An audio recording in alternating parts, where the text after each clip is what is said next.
mermaids and werewolves, spiders, vampires, werewolves and werewolves, spiders, vampires, mermaids and werewolves, spiders. I'm now recording. Yeah, you can just look for when my shit starts. Exactly.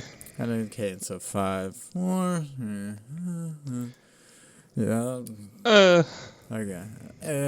Kyle, how have you been this week? Good. Great. Excellent. So happy you showed up to give me such wonderful insights on your week. Have you seen Fantastic Four yet? No, but it looks radical. Don't. Yeah. Is it just kind of like 70s aesthetic porn? No, I like the aesthetic a lot. The problem with the movie is that it's fucking boring. Did I already... Is Doctor Doom... Didn't we talk about this on the last podcast? I think we had... I think that was a private phone call, actually. Oh, was that a private I called phone you call? right after you left the movie theater. Apologies if we're double treading some stuff, but yeah, I actually quite topical. Our podcast that features the Benoit conversation just released, and in we plug SummerSlam. Last night I just watched SummerSlam, so boom. Do we plug SummerSlam if that's the most watched wrestling event and we're the least watched podcast? I mean, well, SummerSlam is probably the second most watched wrestling event. I don't know how even the layman could forget about WrestleMania. I gotta tell you, we're in the logical minefields here now, and I'm just gonna say no. No. But but you know, something rather cool happened to me today, I think, as I nestled in to watch my 2 flicks for this week. I went ahead and I did an early morning disc golf sesh. I was at the course at 6 a.m. Is that the cool thing? I got to spend the golden hour in the woods. That's a separate cool thing. That was really fucking cool. But, so it was fucking chilly this morning. It was like 50-something degrees when I stepped out of my apartment this morning. It was a chilly, brisk morning, and I am on various records saying spooky season cannot start until September. But that chill in the air, that crispness in the air, and then I come home and I watch a couple of Hammer flicks. Damn, dude. Ooze atmosphere. It got me ready. I'm not there, but I'm fucking pumped. I'm like, man, I got one more month and then it's all out spooktacular season. It creeped up on you this year. It did, which is good because it's spooky. Yeah. It's good when it sneaks up on you. Spooky summer. Usually can't be bothered with being spooked in the summer. I'm too hot. It's just, it's too fucking hot. I'm constantly thinking about the moisture of my balls during the summer, especially if I'm outside. No time for spooks. Always the balls. It's always, my shirt is just always clinging to me. It's, you're just so mad when you have to bend over and pick up a screwdriver and it's just stuck to you in 4 different spots. And you're like, it's fucking, I don't like any of it. I don't want any part of that at all. Sometimes your balls feel like a mouse caught in a glue trap middle of summer. Sometimes your balls stick. Yeah. All right. Anyways, Kyle, we're covering 2 movies this week. We were covering, and the theme that we were shooting for was just 2 Hammer horror films. However, we found up covering 2 Hammer horror films that both feature the word curse in the title. We're doing 1961's Curse of the Werewolf and 1957's The Curse of Frankenstein. And both of these movies are directed by legendary Hammer director Terrence Fisher. He directed both. Who's Hammer? Hammer is the production company from... Is there like a Roger Hammer that owns that company? It might be MC. Mm-hmm. I'm not sure. MC's dad, maybe? MC Senior? It's perhaps MC Senior that owns Hammer. Not MC the first. No, it would have had to have been MC the first, because I mean, I don't think the Hammer was hammering around 57. That is the logical way into a burgeoning hip hop career. Is Daddy's a horror? You come from old horror money. Yeah. You're built on the backs of the Christopher Lees and the Peter Cushings of the world. Yeah, Star Wars boys in Frankenstein. Couple of Star Wars. Yeah, and I mean, if you ever watch Frankenstein and the Monster from Hell, the monster is played by Dave Prowse in that movie, who was under the helmet as Darth Vader whenever he wasn't wielding a lightsaber. It was Bob Anderson whenever he used a lightsaber. But what about Helmet Off?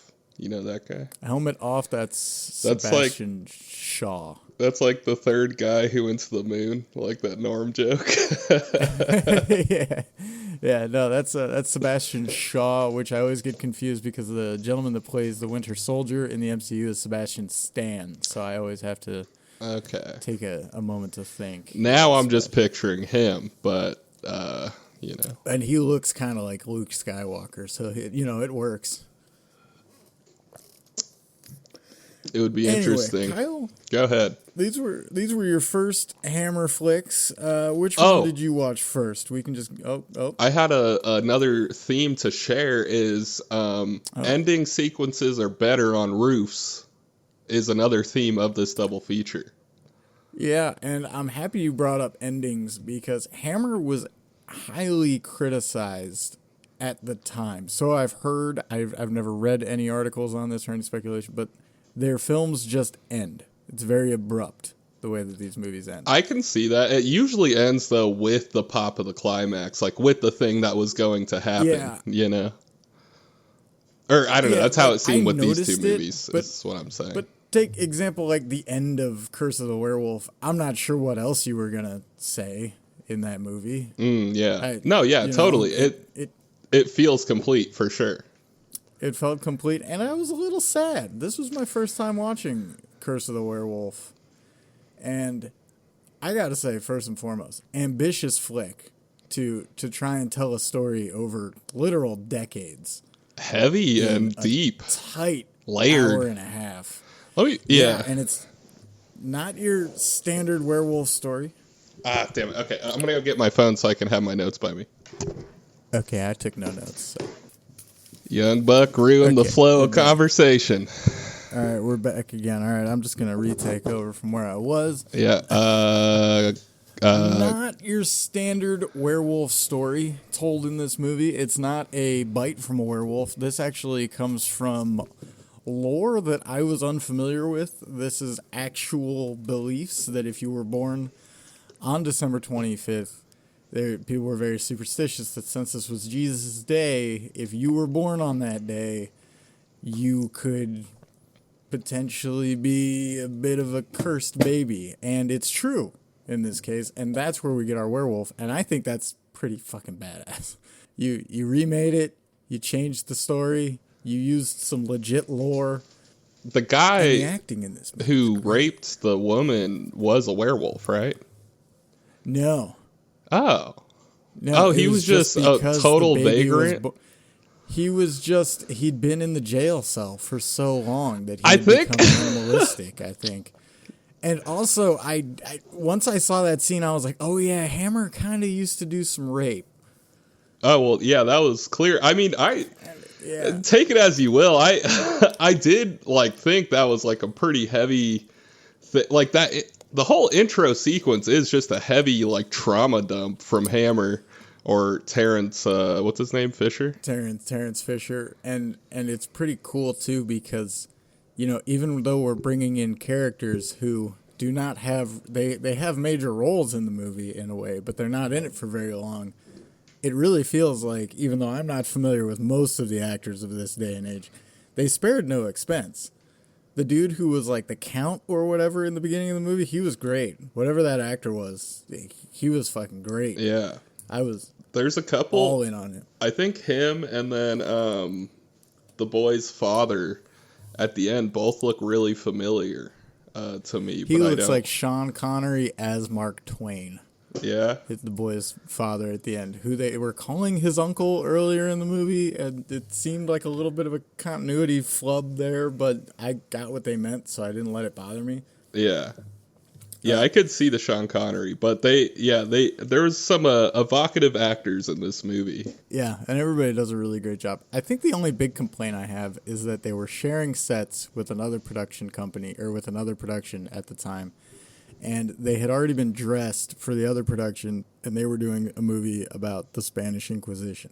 So this movie was forced to be based in Spain. Curse of Frankenstein, I think, benefits a lot from not being set in Spain, because that movie is way more atmospheric. Yeah. Curse Yeah, of the I agree. Werewolf. I mean, Curse it's of the Werewolf's definitely really more like good. gothic.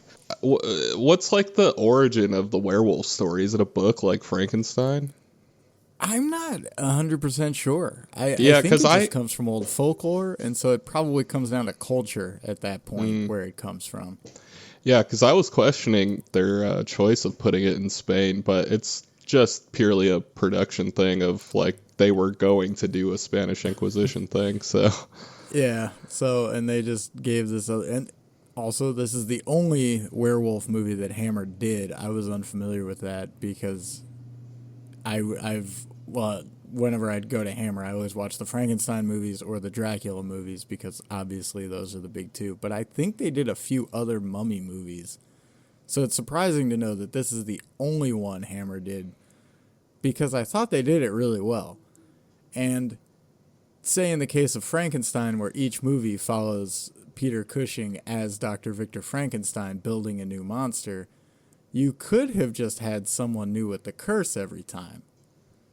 Like, told a different story. You know? yeah.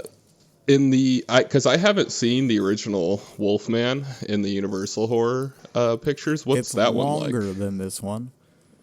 longer than this one. It's very atmospheric. Lon Chaney Jr. is the guy who plays the Wolfman in that. I think any horror movie fucking in the great. 60s can just be described, or like 60s and then especially beyond, can be described as atmospheric. Like, that's just what they found scary, was a super layered story of like a love triangle and then a man coming to terms with he's a monster. That shit was scary as fuck to them. It was scary. Whereas now we love jump scares. Yeah, and I'll take these Hammer movies over most of the shit made these. I mean, the brand new Wolfman movie, I don't know, what is it, the 2024 Wolfman or 2025, whatever. Yeah. That movie was not nearly as good as this. I had way more fun with this, because this movie is paced really well for a story that's but even side characters you pick up along the way, like when he's working in the vineyard, his like roommate / coworker in the vineyard, that guy was great. That, 1960s Jason Segel, he was awesome. The women in the club where they were playing or dancing and stuff, they were all really well done. Yeah. The sets are dressed really nice, albeit again we are in Spain, and a little random. Having seen feels maybe a little more the other fish out of water than like, oh yeah, these are Spanish people dealing with this werewolf problem in Spain, Yeah. Which, aside from the gentleman, what was his name, Pepe, who's the one who's supposed to be watching for wolves, he felt like, okay, this is Spain, but pretty much everyone else. mean, there's some random lines. Well, like, throughout the movie, you hear people call other people senor, senorita, or whatever, right. But that's really it. And then there's like a handful of Latin actors sprinkled in or something. Yeah. But this, for a movie I had never seen before, and a movie I had very few expectations for, I really enjoyed it. I really liked the scene where they're trying to baptize the child, and it starts boiling. Is it boiling? I thought a T-Rex was coming. Well, it was like, that's what I thought. It was moving. I was just like, all right, it's boiling. Let's go. And then, you know what I really enjoy that just, takes me to that beautiful atmosphere of Hammer? They just throw in a random shot of a stone gargoyle while that's happening. Yeah. And I was like, yeah. Yeah. We need to bring gargoyles back, perhaps. Actually, there is a house that's not too far from here that I saw, like, randomly driving one day that has one perched on their garage, and I made a mental note, like, maybe I'll do that in the future. Love some stone gargoyles in my old horror flicks. Yeah. So I mean, what's your favorite thing about this Wolfman movie, Kyle? How many Wolfman movies are you familiar with? I don't think I've ever seen a wolf. Oh, fucking Teen Wolf. Other than that, though. Okay, you've seen Teen Wolf, but you've never seen, like, the 2010 Del Toro Wolfman movie? No. Yeah, I'm trying to think. Maybe I have, Howl. but as a kid, it would have been as a kid, and yeah. Fucking Van Helsing. Beside Teen Wolf, which I love Michael J. Fox and all those 80s movies, so, but yeah, first werewolf movie. Wow, okay, we're going to have to make a mental note of that. So this is really okay, so what do you think? Does this make you want to watch some other Wolfman type movies? Yeah, dude, I love his little dog ears. Kind of looks like you catch him in the right, like, silhouette. You might think it's Batman, but then he steps in the light, you're like, it's Wolfman. Yeah. You're like, yes, Batman. Yeah, that's a great thing we have to touch on, is that the look of the werewolf, I think, is great for 1961. I thought it was great, yeah. Great for 1961. I think I like Lon Chaney's werewolf makeup a little bit more, and that's pretty much who you'd have to directly compare it to. But who's that? It's also interesting. Oh, Lon Chaney Jr., 1941, Universal Monsters. Oh, okay, the golden age of horror movies. Gotcha. Wolfman.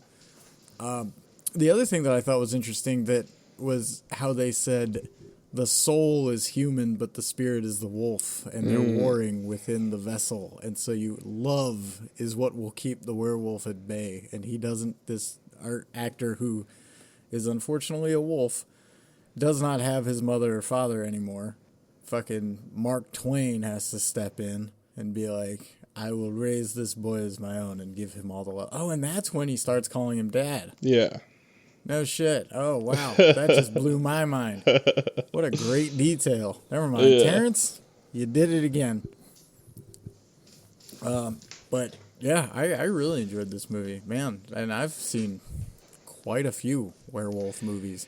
Yeah, so. And with the whole atmosphere thing, one thing to remember is, like, storytelling came first before, like, visual storytelling, you know? So, like, as we're in these older eras, that's just what these movies are going to feel like. They just want to tell a good story. Yeah, this story's, like, way too layered and, like it cohesive to, like, be matched anywhere near, like, a modern horror story's, like, way of telling a story. Yeah. You know?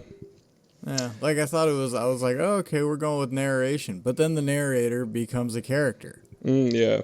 And then the narration's gone. And I was like, wow, man. And then they were smart they don't linger on any one story for too long. And that's what keeps the pacing tight. That's what keeps this movie flowing. Because we're from one thing to the next. But it doesn't feel like it's rushing through it either. At least not to me. This movie wasn't received all too horribly well, but it's a natural storytelling flow, perhaps, like, and that's where the flow comes from, where they just use narration as a device because that's what they needed for that problem in the moment or whatever. Right, because this movie has a hell of a prologue. I think it's about 30 minutes of prologue. Yeah, that whole intro is like, what the fuck?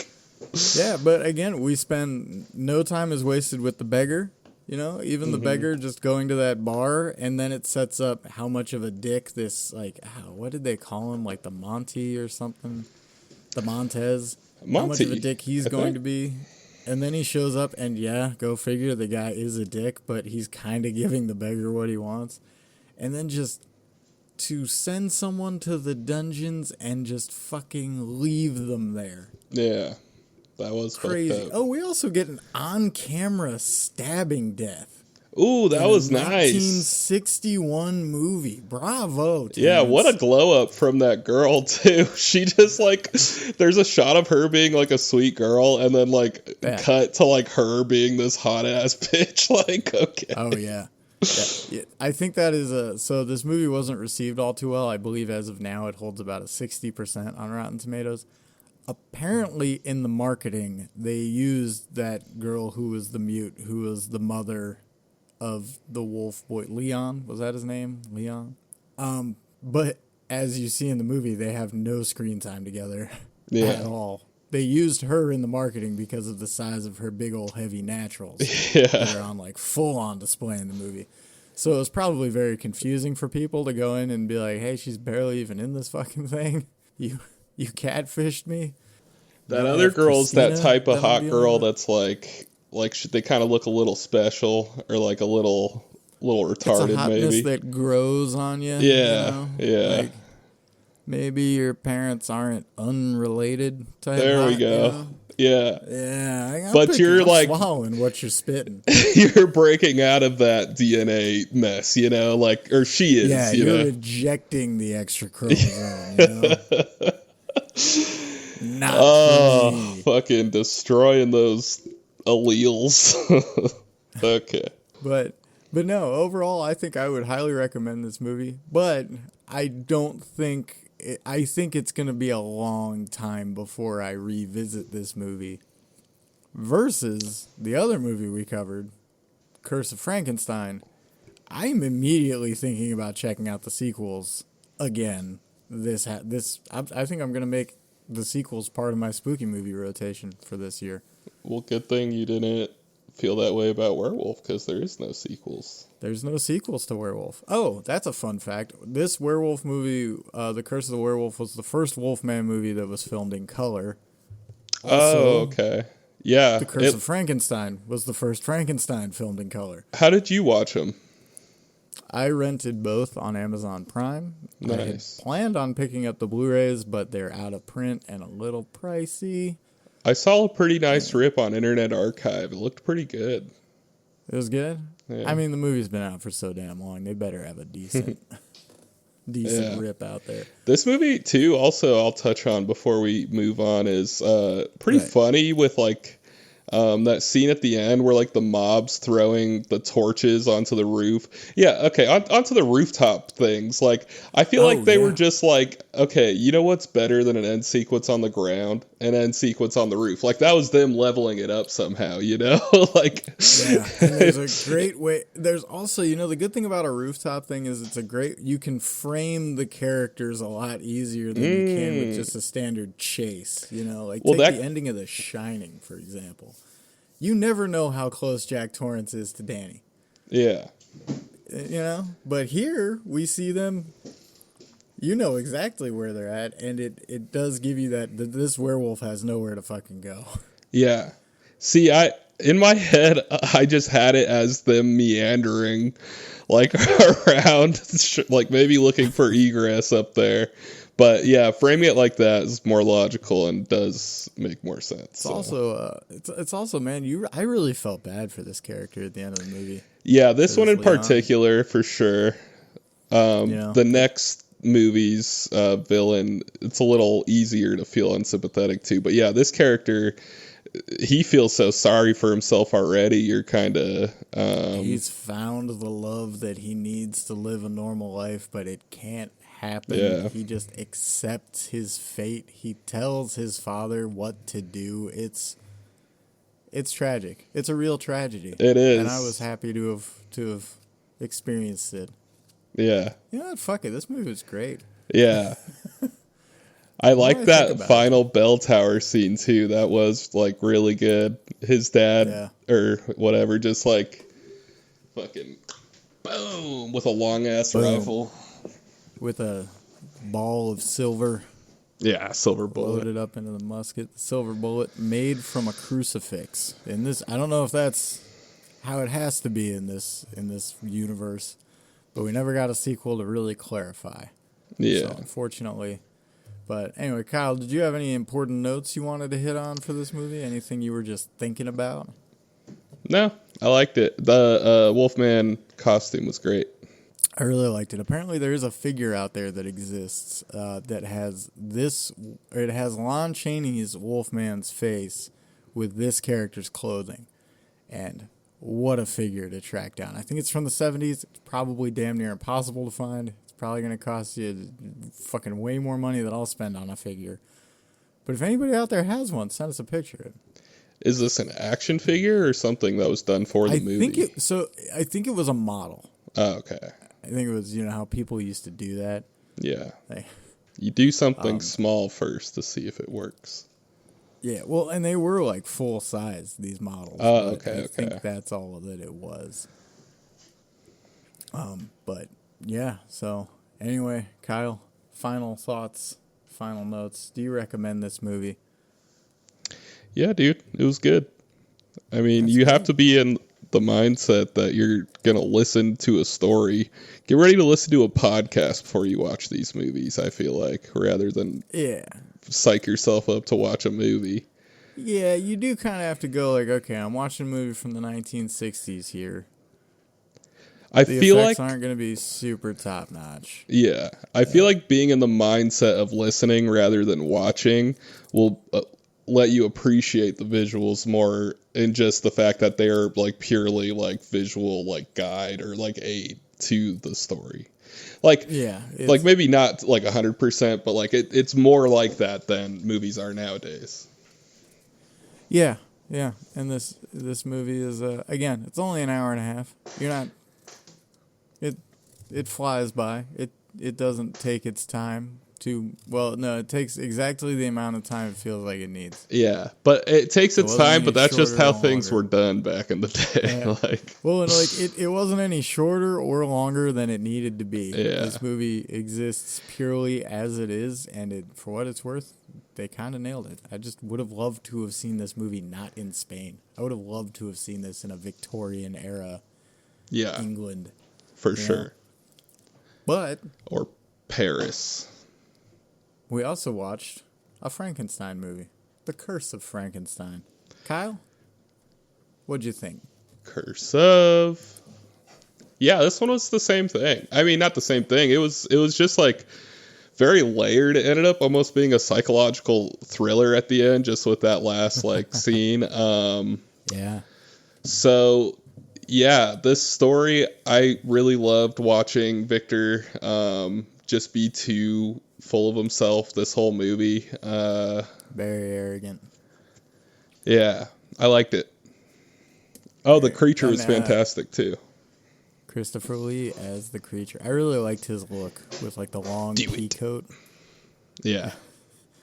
Now, how familiar are you with Frankenstein though? Have you seen have you seen the 1931 Boris Karloff Frankenstein? Have you seen the Robert De Niro Frankenstein? I don't think I've seen one Frankenstein movie. Have you seen Van Helsing? So this was your first Frankenstein movie and your first Wolf movie. I don't even know if I've seen all of Van Helsing.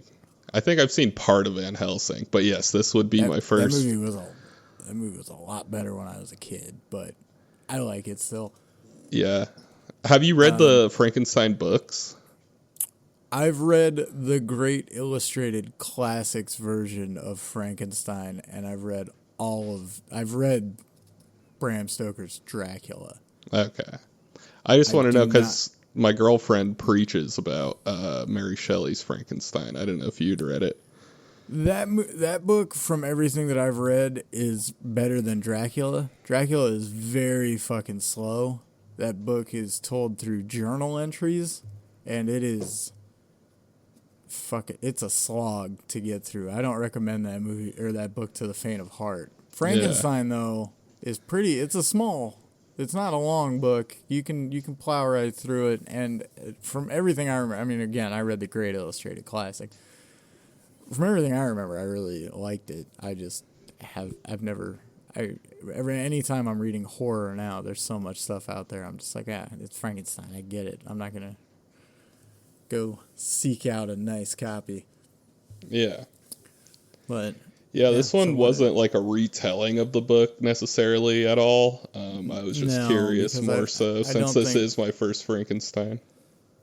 First Frankenstein, you get pretty much everything you want out of a good Frankenstein movie. You get a lot more characterization given to the character of Victor von Frankenstein, I believe. and that's really cool. I don't think Paul is from the book. Did we watch Young Frankenstein for last season? I don't think so. I feel like I've seen some of Young Frankenstein. I've always wanted to do a double feature of the 1931 Boris Karloff Frankenstein followed up by Young Frankenstein, because they fit really well together, despite one being from 1974 and the other from 1931. Okay. The Frankenstein movies are generally regarded as the best series of Universal monster movies, because I think there's 5 of them, 5 or 6. And I think they're everyone's favorite Hammer series as well, because the Christopher Lee Dracula series, eventually Lee didn't want to do it anymore, so he just refused to speak any lines. Nice. And they kept making movies. You could just do that. And he was just like, well, I'm fucking Sir Christopher Lee. I'm the coolest guy that ever lived. Fuck you. Have you seen, on the topic of Frankenstein and Dracula, the SNL skit with Bill Hader and Jason Sudeikis, where Bill Hader's Frankenstein? I don't think so. I will look that up after this podcast. Yeah, I remember it being pretty good. It's like an angry town mob goes up to Frankenstein's castle, and then the monster answers the door. It's Bill Hader, and he's like, no, Frankenstein doesn't live here. He lives across the moor or whatever. And then they like go across, and it's Dracula's house, and then he points them back to Frankenstein's house. That sounds pretty good. Yeah. Hey, fuck it. While we're on the topic, have you seen a Dracula movie? Yeah. Yeah, Like I have Dracula this old Untold? horror collection with a black and white Dracula on it. I have no idea what it is, but I don't really remember it. Probably the 1931 one starring Bela Lugosi, but And then there's other like Dracula, like there's the last voyage of the Demetrius or whatever that movie's called. Okay. That movie was alright. And you've seen Blade 3, right? No. Oh man, that one's got Dracula in it. Who plays Dracula in that? I have no idea. It's Blade 3, man. Yeah. Ryan Reynolds is in that, and so is WWE Heavyweight Champion Triple H. Don't get us started. Yeah. Can't go down that SummerSlam. route right now. He got beat. I think it was him, The Rock, and Benoit in the Fatal 3-Way for Benoit's first title. It might have been Kurt Angle. While searching up vids for editing that short, I found a video of Chris Benoit giving The Rock a crippler crossface. He put it on everybody. Oh, yeah. Put it on that guy. I mean, I know it's a bit topical, being that it's Benoit, but that guy worked stiff. Like, he would actually put you in the fucking holds. He would... He was actually hitting you and kicking you a little bit to make it look more real, too. Oh, wow. Yeah. If only we had known to chant CTE while he was working. Someone study this guy. The Curse of Frankenstein, 1957. I fucking loved it. I loved every bit of watching this. Atmosphere is kind of a key theme of these movies, and this movie fucking crushed it. The graveyard sets, the laboratory sets, the way that the sounds that the laboratory made were exactly the sounds I wanted the Frankenstein laboratory to make. The addition of Paul being kind of the moral compass was really cool, because, they start out just like bringing a dog back to life, and he's like, oh my God, we could save so many lives. And Frankenstein's just like, you with your small timing. Yeah. I want to create life. And he doesn't want to fuck to do it. Yeah. Kind of weird. Nah, he's a god, baby. He wants to sew a man together. And he is willing to do whatever it takes. I really like the character of Victor Frankenstein in these movies. He is polarizing to watch, and Peter Cushing is the perfect fucking actor for it. Yeah, he's badass. I saw Peter Cushing was going to be in the movie, and then in like the intro, you don't see Peter Cushing. You just see like a boy playing Frankenstein. So I just wasn't expecting Peter Cushing to be the doctor. But like even the kid played like a good snotty little boy, or just a kid that's maybe too full of himself or whatever. And I like the way they grow him up and age Paul up a little bit to make it believable. Yeah. Yeah, he was done very well. Fucking fantastic, honestly. This movie kind of kicks ass. What is the lore behind the Bride of Frankenstein? Is that for the monster or is that for the doctor? It's for the monster. Okay. The monster... Because the monster just kind of like happy to go into seclusion, you know. But he just wants be a by bitch. himself. But he wants somebody to share it with, you know. It's the old Adam and Eve thing, right? So, and like the whole... I don't want to spoil that movie for you if you've never seen it, actually, because the ending of that movie is pretty fucking great. All right. For a movie from, I believe, 1932? Like, I think... No. Yes.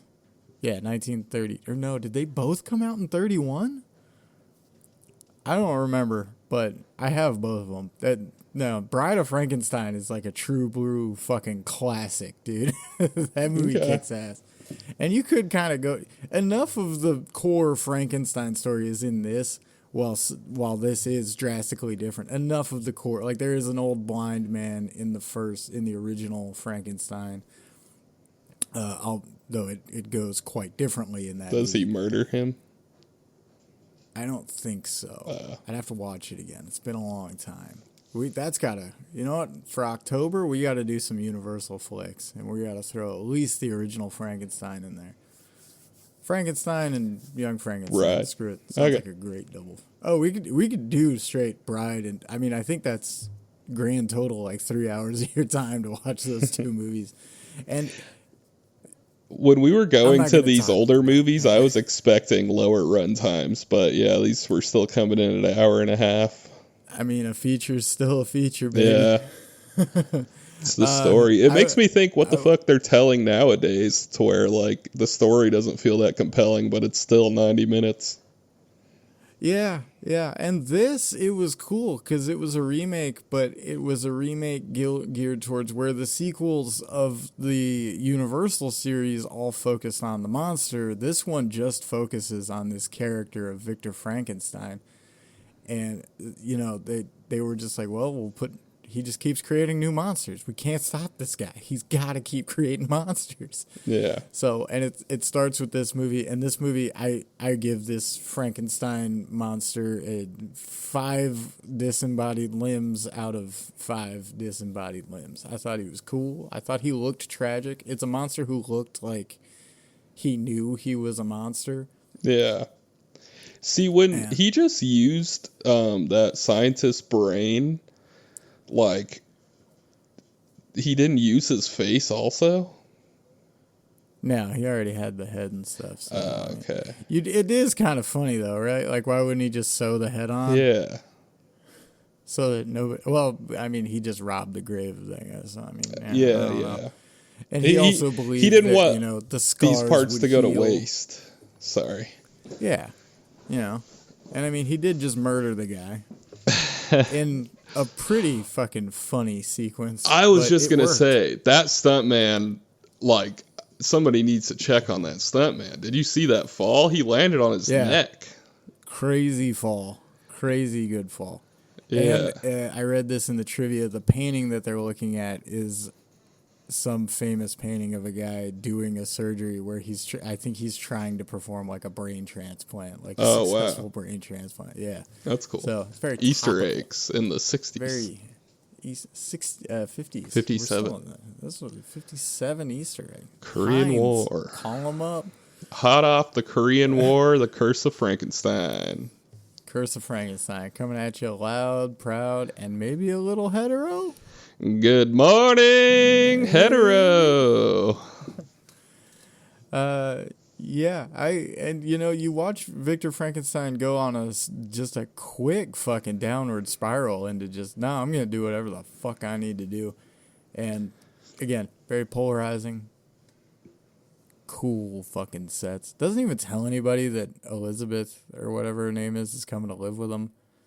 Doesn't give it to, straight up lies to his maid mistress. Yeah.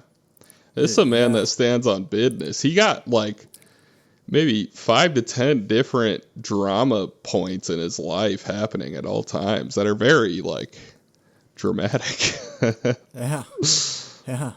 And then the way that it all comes to an end and culminates in the end of it is you don't feel bad. You feel like really happy, like Paul finally got to be like, fuck you, dude. But at the same time, well, I mean, now knowing now that there's sequels, I guess that ending was supposed to be left what's the fucking word I'm looking for? Ambiguous? Oh yeah. The ending's supposed to be left ambiguous with him going to the gallows, but I don't think you ever see the blade fall.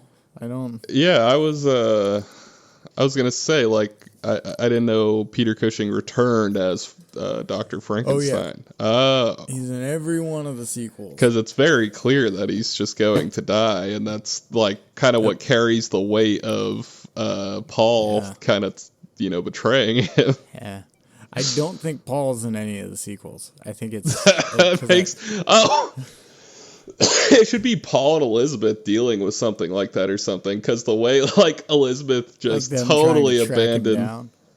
We'll just totally abandon him at the end and, like, fucking strolled away with Paul.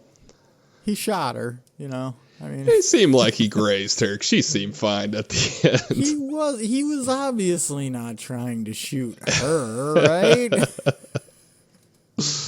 Honestly, though, I did think that during the sequence, and I don't know if you're supposed to think but her being gone does also like help him out. Like there's reason for him to have shot her.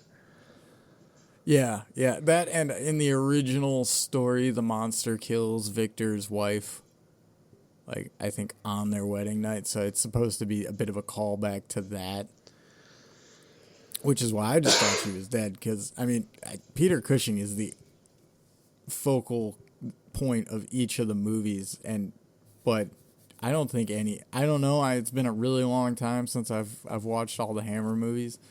But I don't think they bring anyone back for any sequels. But I don't know, because the sequel to this came out 1 year later in 1958. And I think that's The Revenge of Frankenstein. And so, I mean, I have no idea. Maybe Paul comes back for that one. Maybe Peter Cushing gets to put his... That's where I thought it was going. I thought Peter Cushing was just going to put Paul's brain in the monster. Yeah. But instead he invites a guy over, gets him shwasted, shows him a painting, and pushes him over a banister. Yeah. And I like that at the end of the movie, the banister isn't repaired. There's just a fucking board there. Yeah, I've noticed that too. Where the banister used to be. That was really cool. This house is so fucking cool. Yeah. I also like that he locks his laboratory door, and inside the laboratory is another locked door. Yeah. Where the monster's chained up. Yeah, it's sort of a matryoshka of Frankenstein's Russian nesting doll. You could have just locked him away and shown Elizabeth the lab. Mm-hmm. But, I mean, he's so cool with lying to everybody. I don't think he was ever going to show her the lab, dude. Yeah, no, and he's definitely not, like, with her just to be with her, you know what I mean? Like, he's a fucked up guy. It's his thing. It's a yes, I will have my wedding. And I really like the scene where they're getting ready for the wedding, and that one dude who's gonna do the toast is just smashing punch. Yeah, I know. That scene was great. I love that guy. Adds in a little bit of humor. That guy steals the show. Talk about a bit part that just steals the fucking show. I love a town drunk. I was also unaware before this movie, though I had kind of an inkling. This was pretty much the discovery of Christopher Lee. Oh, wow. It came down to him or another guy to play the monster. They had the two biggest builds. The reason Christopher Lee got it is when they reached out to the other guy, he charged 10 pounds a day for filming. Christopher Lee charged 8. Oh, wow. So that's why Christopher Lee got the role. And then he also gets to play, I think he's Imhotep in their Mummy series, and he was Count Dracula. So this just fucking completely launches Christopher Lee's. Yeah, he's just like is born. Hammer star. Horror. Yeah, and Peter Cushing him too, and right? Cushing, because Peter Cushing is Van Helsing in the Dracula movies. Okay. So, Yeah, Peter Cushing fucks Christopher Lee up a lot throughout Hammer's lifespan. Yeah, But, I liked that this movie didn't really have to do with a town mob because I was expecting that. No. Just knowing Frankenstein, I didn't expect this to be like a one-for-one telling us Frankenstein. I guess I didn't really know what to expect, but Yeah, and I like that everything that they changed leads towards sequels, but in a different way than the sequels were for Universal. However, I did read an interesting note. Originally, they wanted to cast Boris Karloff in this movie. I don't know if he was supposed to be Victor Frankenstein or the monster, but Universal shut that shit down quick. yeah, he's the original like, monster, no. right? Yeah, Boris. And they were like, fuck no, you're not doing that shit. We will. Which, I don't know if you could do that. Yeah. Right? Like, technically, so I couldn't make, like, a Jason Bourne movie, right? But if I wanted to cast Matt Damon, well, I don't even know, like, what this would compare to.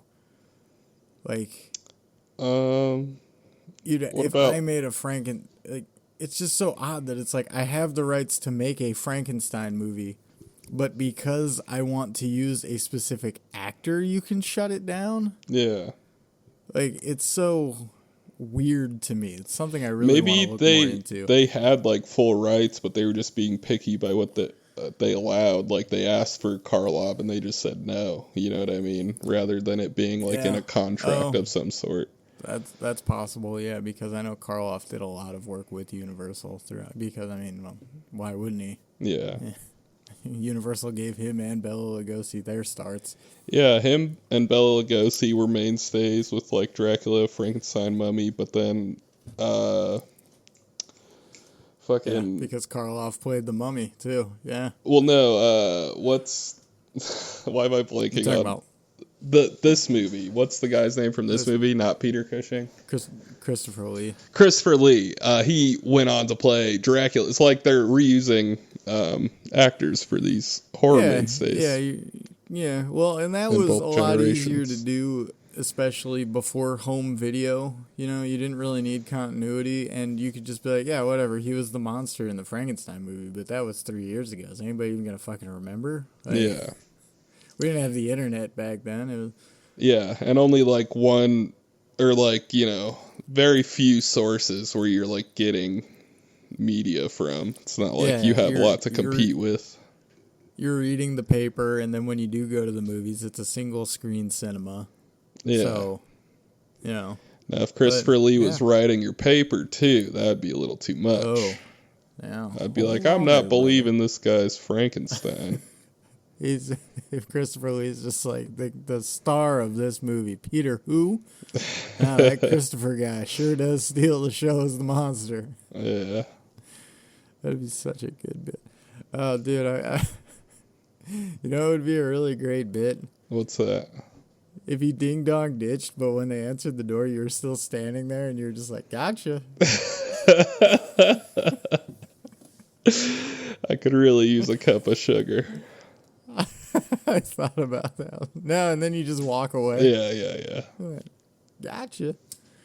No, but Kyle, you said you like this movie. Do you want to check the sequels out? Has this made you want to? Yeah, for sure. I'll check out. Peruse some Hammer horror, maybe on your own time. Just be like, you know what? I'm gonna throw on one of them Peter Cushing sequels. I'm gonna see where this. These movies are ultimate vibe setters. I mean, you can leave them playing on mute if you're at maybe like a spooky get-together or something. Oh, yeah. And that's like a vibe setter. And if you don't have it on mute and you're with your friends or just by yourself, it's a vibe setter. So definitely. I was actually going to just full-on recommend, maybe not The Curse of the Werewolf, but The Curse of Frankenstein. If you're ever, you know, in the throes of October, maybe later September, and you're like, I just want to put on a good Halloween flick, I'd throw this movie on in a heartbeat. Yeah, I'd full on recommend this for your October viewing pleasure. Yeah. So, yeah.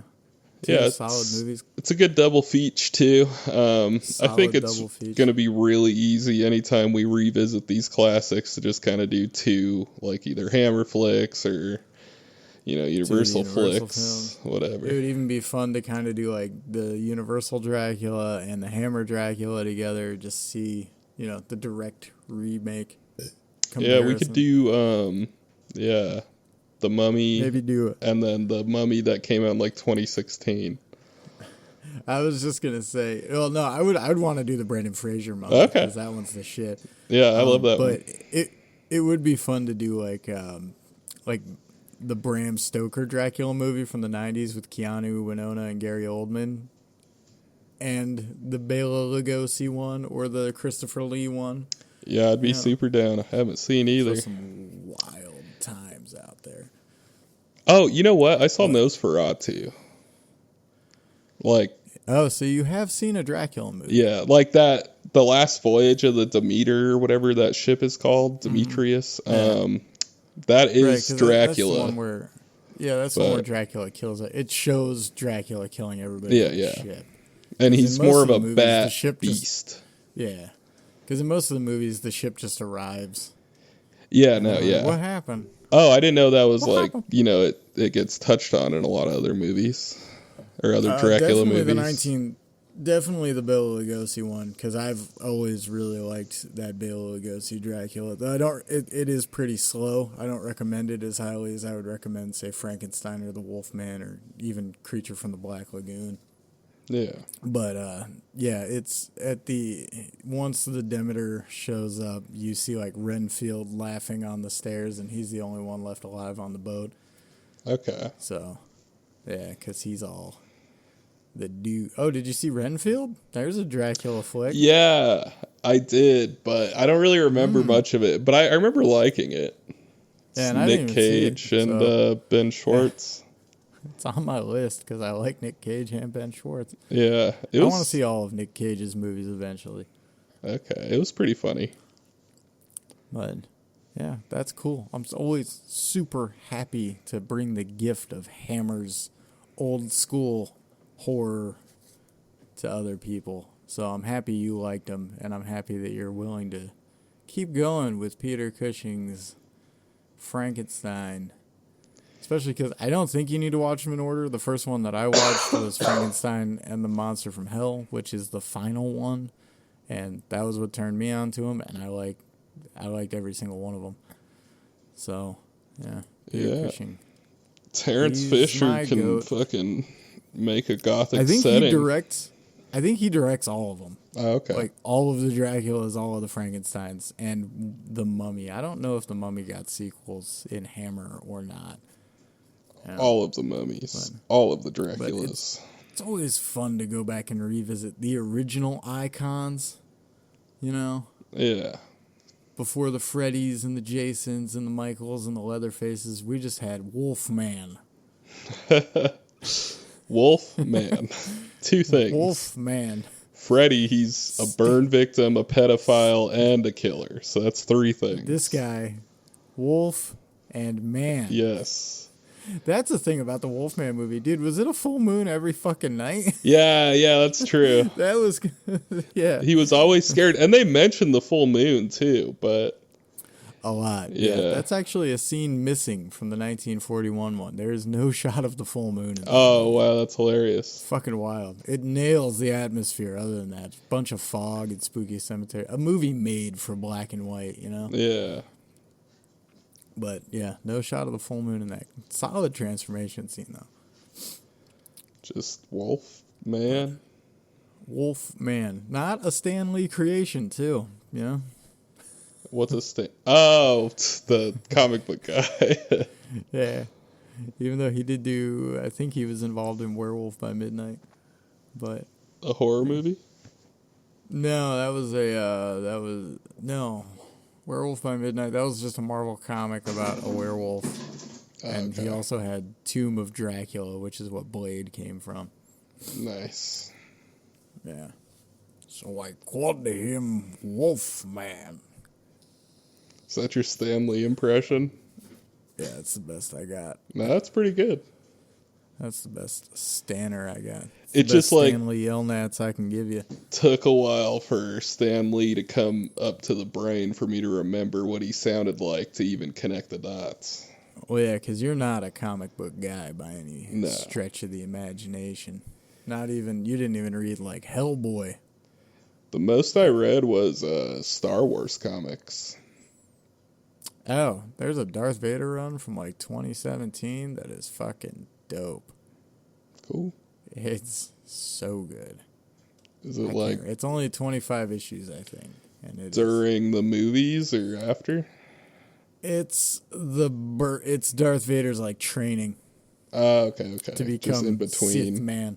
There's Yeah. like a part in the comic where he's surrounded by rebels, and they're all like guns fucking trained in on him, and they're like, "Just give it up, Vader. You're surrounded." And he's like, "I'm surrounded by fear and dead men," and lights his saber up, and you're just like, Take off "Why your can't pants, this be in Vader. a You're fucking finished. movie?" Like, That sounds badass.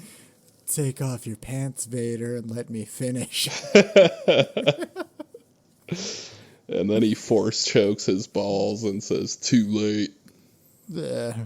He says, like, your lack of pants disturbs me. Yeah. Yeah. Good shit. Great shit. Solid double feature.